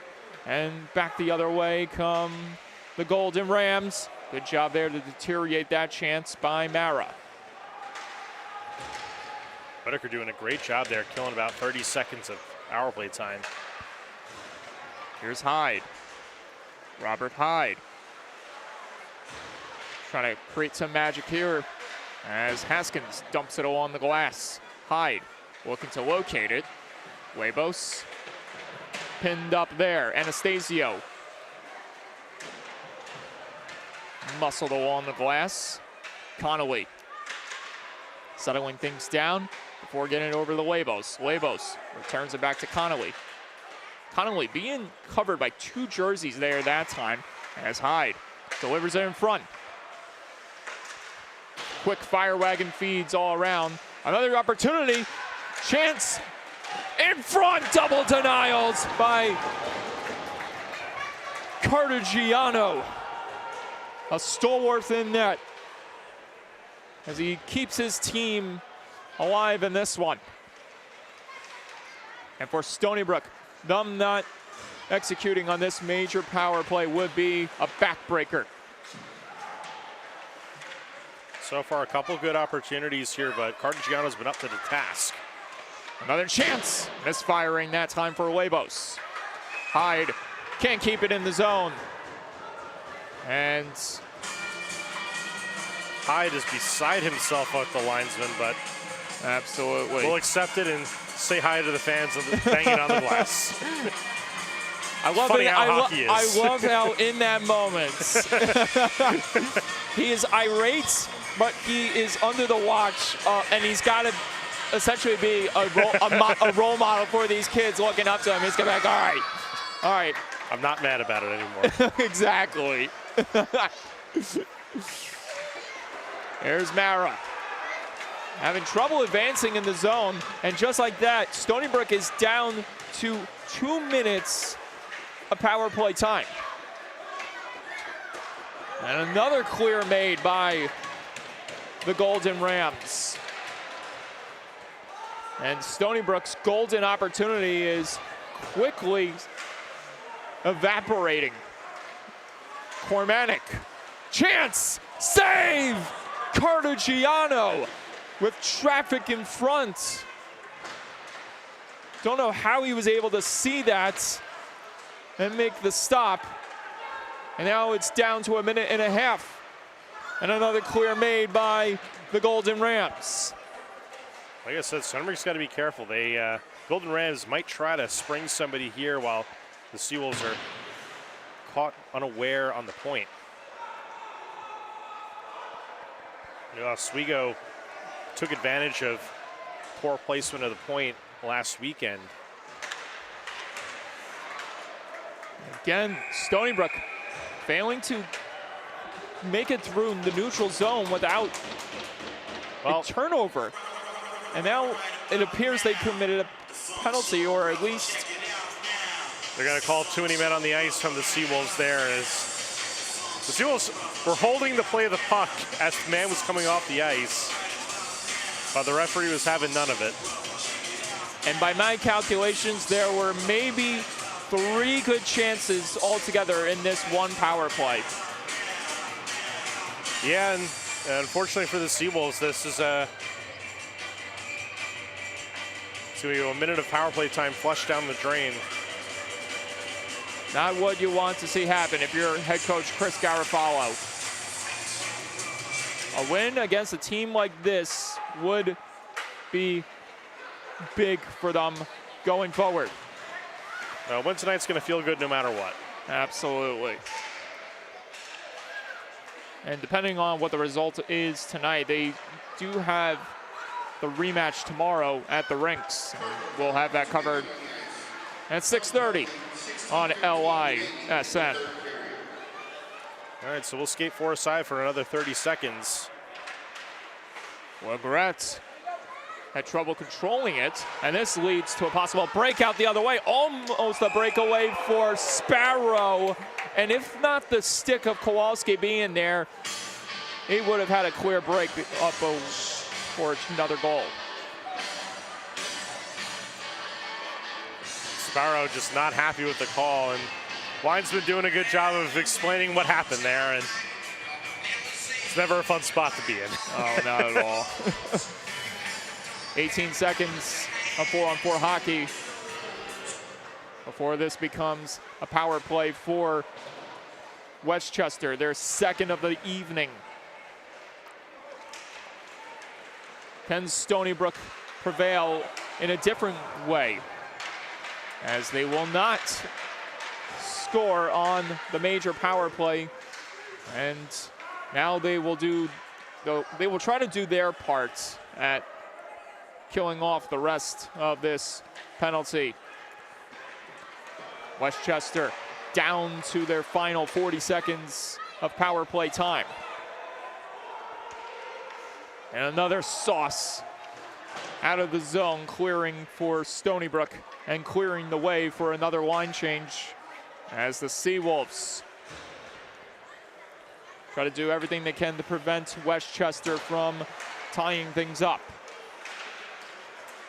Cormanic back on the ice after he was stoned the other way by Cartagiano. Chance in front, missing on the far side, and almost slamming it home that time. Another opportunity, another misfire, and Stony Brook, just like that, cancels out 2 power plays tonight. Cormanic, far wing feed, and no, Anastasio couldn't pull the trigger. And you have to wonder if the conditions of the ice playing into a factor that time. Maybe not, just maybe a missed pass. Or that too. I'm always sometimes it may just be the simplest thing where you just misjudge the puck and you don't quite get it where you need to be. That was almost a 3-on-2 opportunity there for the Seawolves. And for Anastasio, anything to get himself on the score sheet would be big. Great shot on goal there. Absolutely. Cartagiano collecting another save, and oof, almost cleaning out his man, Nakagawa. Meanwhile, chance missing wide as the Rams starting to come to life just a little bit after they were able to kill off the major penalty, and this chance. Stopped by Cardigiano against Nakagawa. And the faceoff draw will once again be held inside the Golden Ram zone. Nakagawa's, he can't buy one tonight. Nope. Yeah, multiple good opportunities coming off his stick, and eventually one of them is going to connect. Cormanic. A big draw here.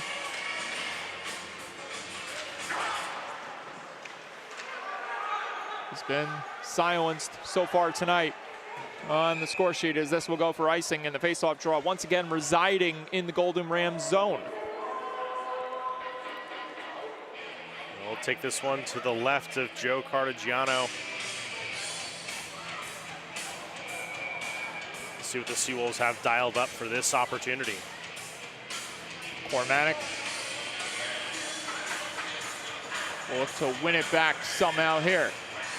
Instead he advances it forward. Labos couldn't get a touch on it. Cormanic, now Labos rushing in there. Stephanie will pinch on over, try to create a wall to block the exit way for Westchester, and did so successfully until now, because here comes Stratton. Stratton flying ahead. End to end, just missing on the short side try. Kowalski. A long range feed, just missing the stick of Mara, and had the other stick not gotten in the path, Mara probably would have gotten the connection to be made. And Mara unable to beat the icing on that one. Will face it off to the left. Steve Regginato. Quiet period so far for Regginato. Wasn't really much activity on that power play for Westchester. Basically 3.5 of power play time gone the other end will definitely free him up for some stretching and relaxation. Certainly. This is cleared away and possibly led forward even further in the zone. Tizarro cutting in, score! 3-1 Seawolves. And a pair for Paul Tizarro. And Tizarro, that's going to be 4 on the season for him.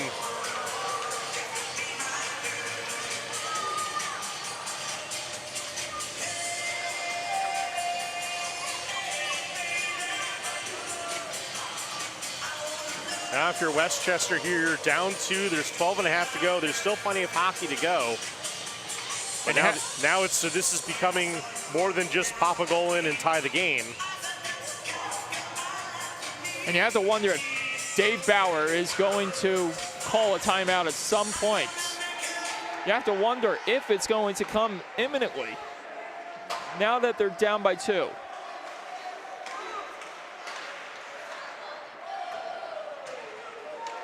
We got a chorus going on here. I think that's a first for Stony Brook. Love to hear it. Love the energy. Vernillo, toe drag maneuver. Couldn't guide his way to his forehand. Like another opportunity. And it's caught in the glove hand of Cardigiano. And now I'm going to revisit the point I was going to expand on.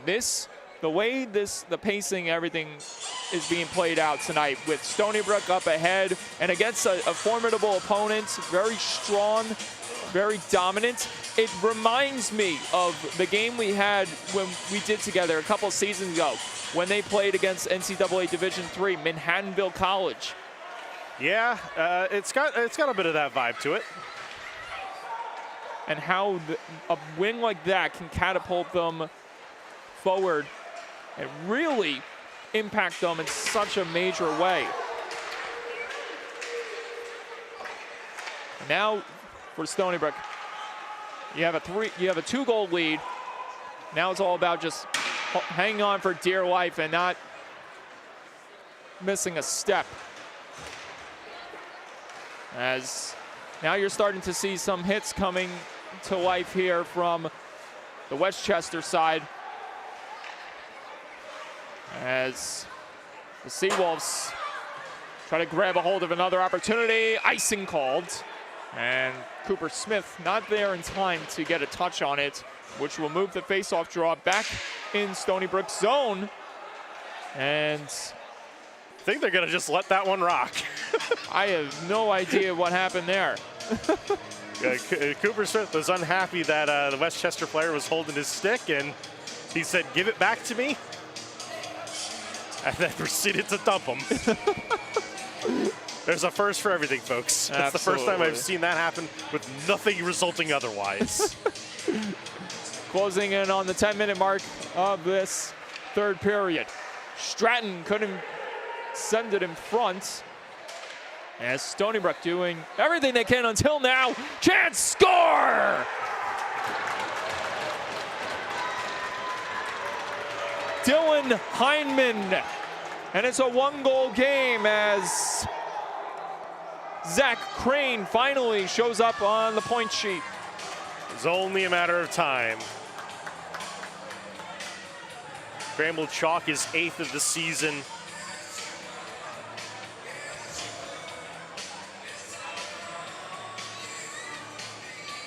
A sudden eerie silence has just entered the building as Stony Brook, who was up by 2 goals, has now surrendered 1 to make it a one-goal game once again. And icing called, bringing the face-off draw back all the way in Westchester's territory.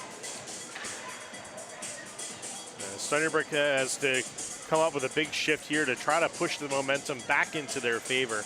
The last couple of shifts there from Westchester were good as they were chipping away at the Seawolves' momentum with that icing call, finally giving them the opportunity to put one behind Reganado. Face-off draw won by Stony Brook. That one's stopped there by Cartagiano, and another clear made. And not even gonna do anything about it, as the icing was called before Whitaker could even move or make an adjustment. And Anastasio is filled with fire right now.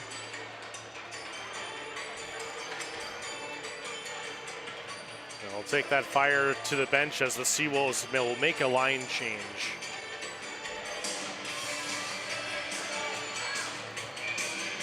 Nakagawa Hyde will join their line mates as fresh new skates enter the fray here. Centering feed hitting the outside of the cage as Mara got that opportunity off. Back the other way come the Golden Rams. Huevos trying to get a touch on, and now you see Mara gonna softly get a toss in. And Stepney couldn't play it well, and this leads to Stony Brook, or at least Westchester, entering the zone before Stony Brook deteriorated their momentum.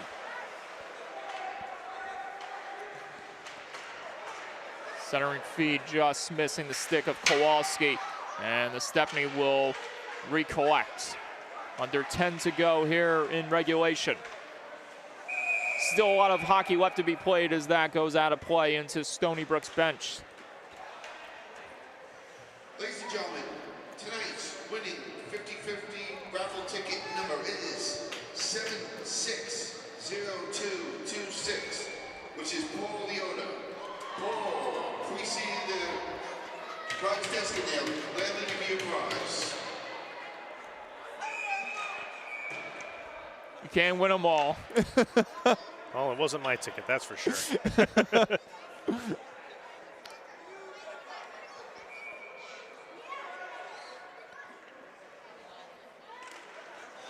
Tie up off the draw. D'Alessandro trying to fight it free as Haskins backhands it to the near wall. DeZaro lost it there until he found it again. Here is DeZaro. Nice play. Found Hyde. Cormanic. A different line intact. The first of its kind here tonight as Hyde has been playing alongside Nakagawa and Anastasio, and it appears that Chris Garofalo is looking to switch things up as he's got Hyde alongside DeZaro and Cormanic.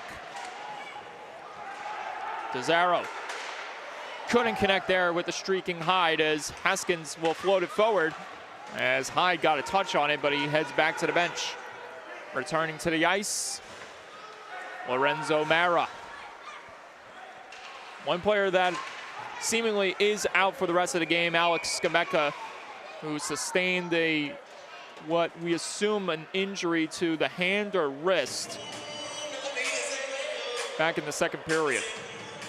Unfortunately, no update from the locker room on that. Was able to get off on his own power. 8.5 to go. But still, plenty of hockey left to be played. Off the draw, Labos, Connolly, Vernillo, and that's going to be shot into the ceiling to stop play with 8:29 remaining in regulation.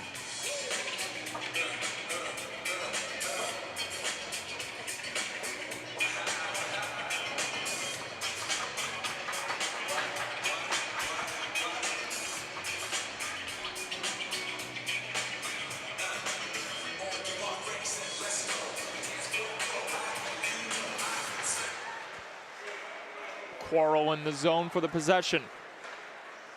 And moving on out quickly, back into familiar territory, the Golden Rams. And just missing the slapper opportunity that time was Ikas as Stony Brook is able to clear the zone. Trezera got it ahead, almost connecting with Labos. Vernillo back in the mix.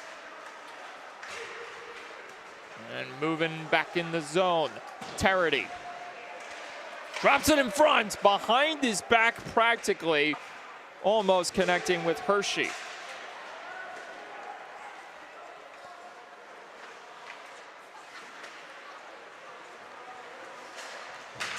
That one gets touched on, deflected off a stick and back to the end boards where it's recollected by Connolly. Line change commences for the Golden Rams. Vernillo looking to pack a punch here for the Seawolves and put them back up by 2 goals.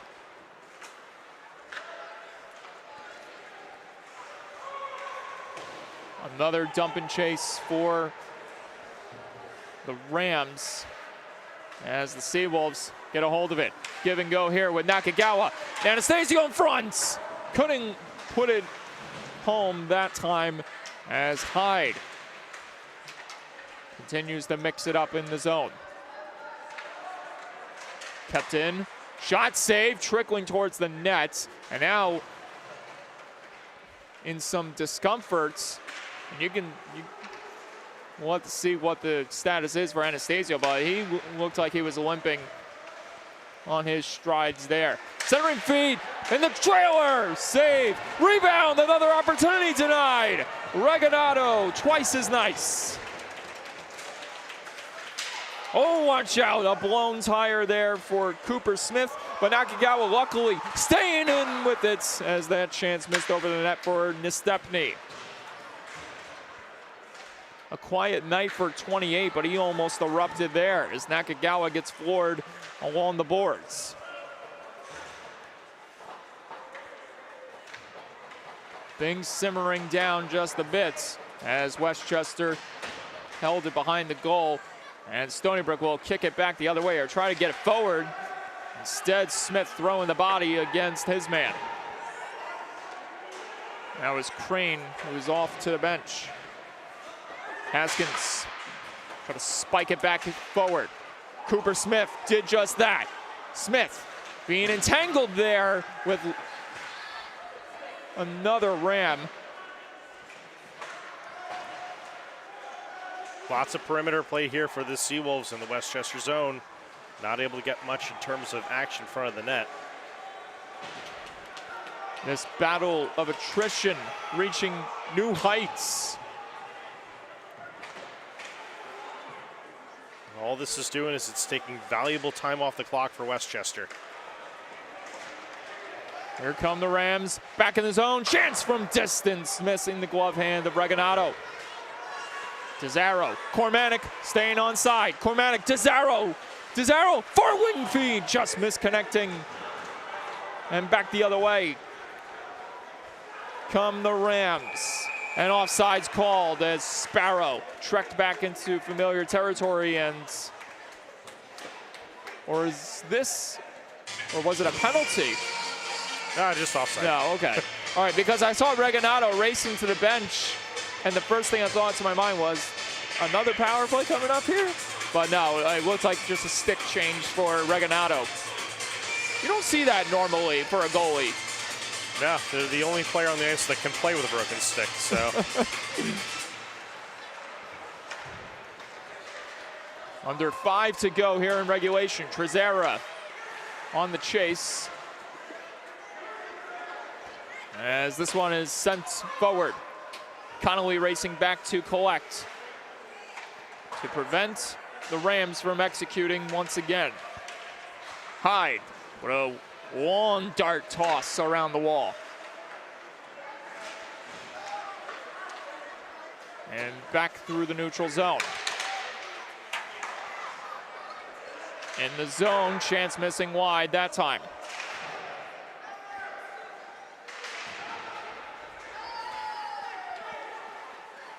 Floated across.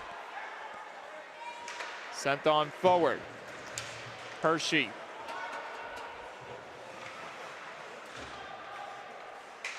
Now Trezera banking it off the boards. No target found in sight that time. Another chance and a save made by Regalado. That time on Chase Kunsek-Nareth. A mouthful of words there and a mouthful of puck for Regalado with 3:39 remaining here in regulation.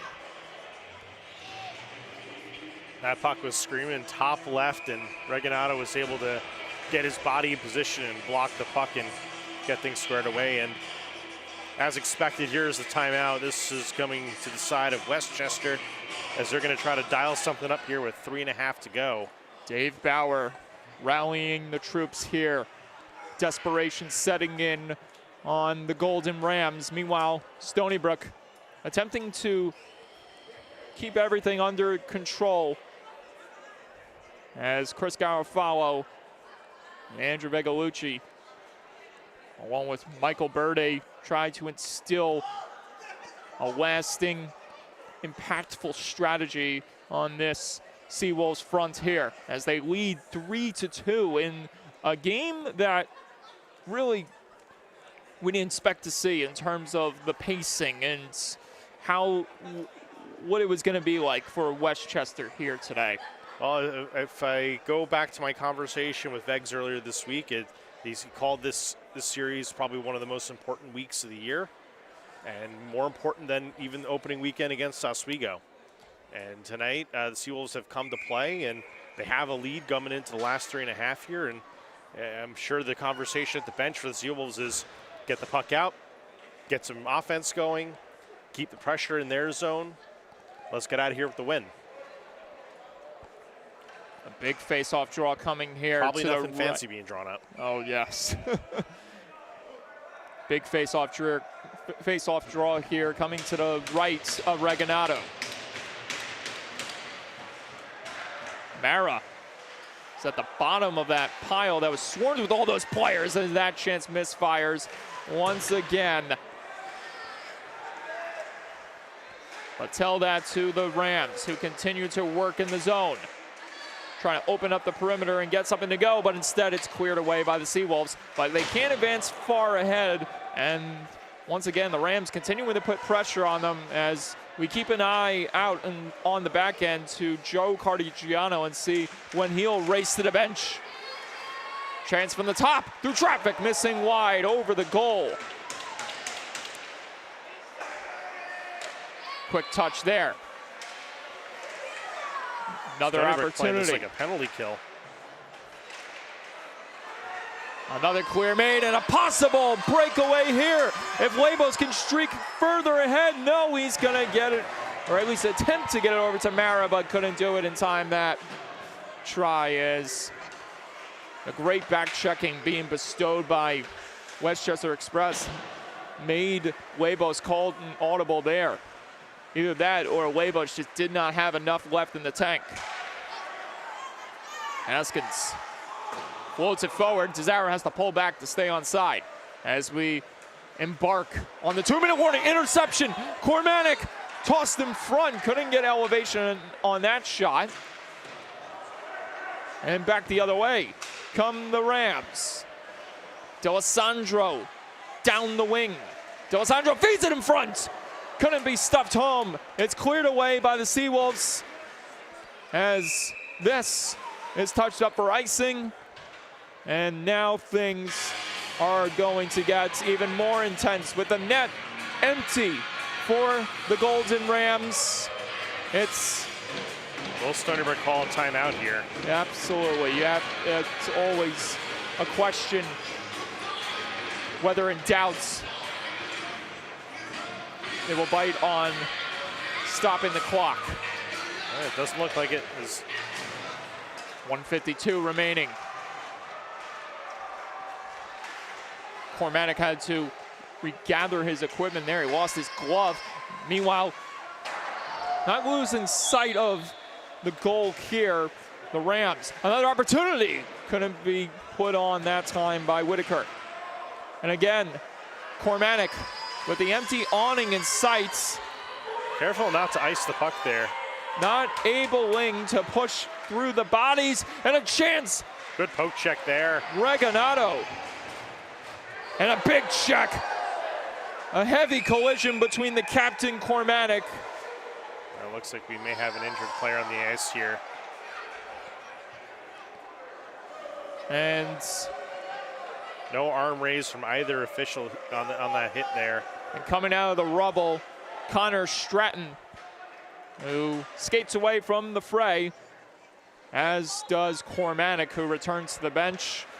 But no matter how this game ends, you know that there's going to be some ill feelings going into tomorrow's matchup, where the physicality will certainly be paramount.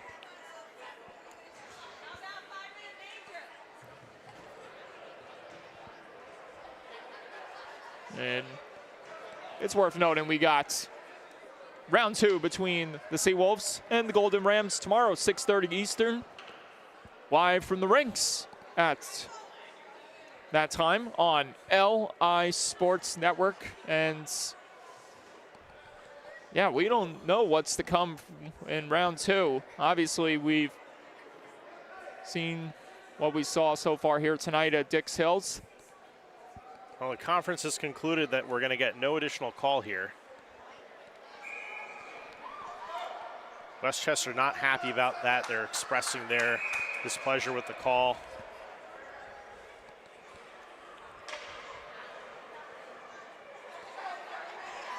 Still plenty of time here for Westchester to knot this one. 1:11 to go, and now we get a timeout from Chris Garofalo.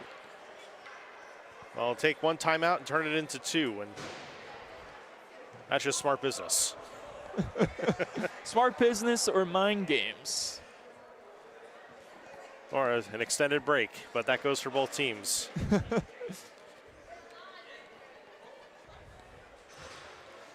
Coming into this weekend, the Golden Rams were ranked 22nd in the coaches poll.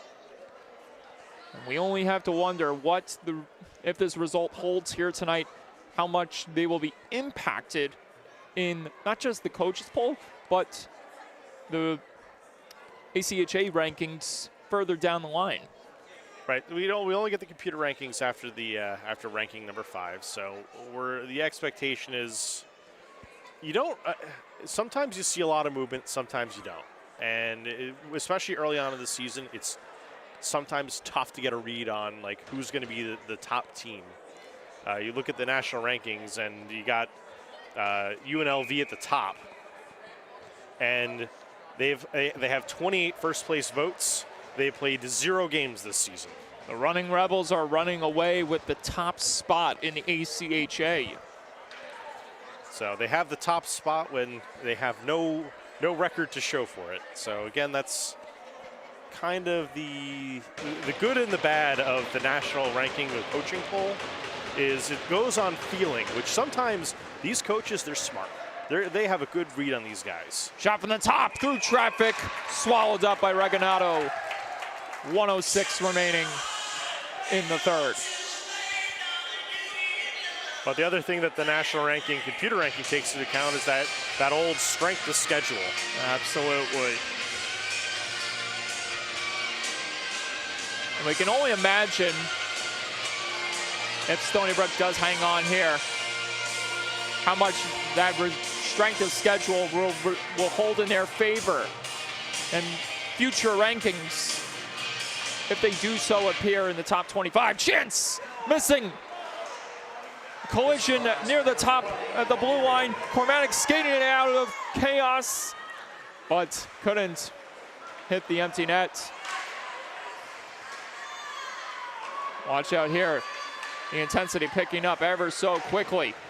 44 seconds to go now. A gathering in the corner. Meanwhile, chance from the top, blocked by Labos. He avoids disaster there from Sparrow. He flips it to the empty net, but missed wide. That close from sealing the deal and handing the Golden Rams their first loss of the year. Unfortunately for Labos, that does result in an icing, and yet another opportunity off the draw here for the Golden Rams to knot this one at 3.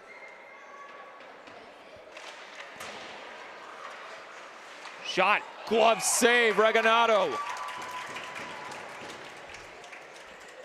He is chewing up all these opportunities that are coming his way. This last 2 minutes feeling like a lot like a basketball game with the constant stops and whistles. The only positive is no commercial breaks. Hey, we'll take that. Chance missing there, and Reganado's got to pounce on it quickly, covering it up with the glove hand. 17.7 to go. No mandated TV timeouts here on Long Island Sportsnet.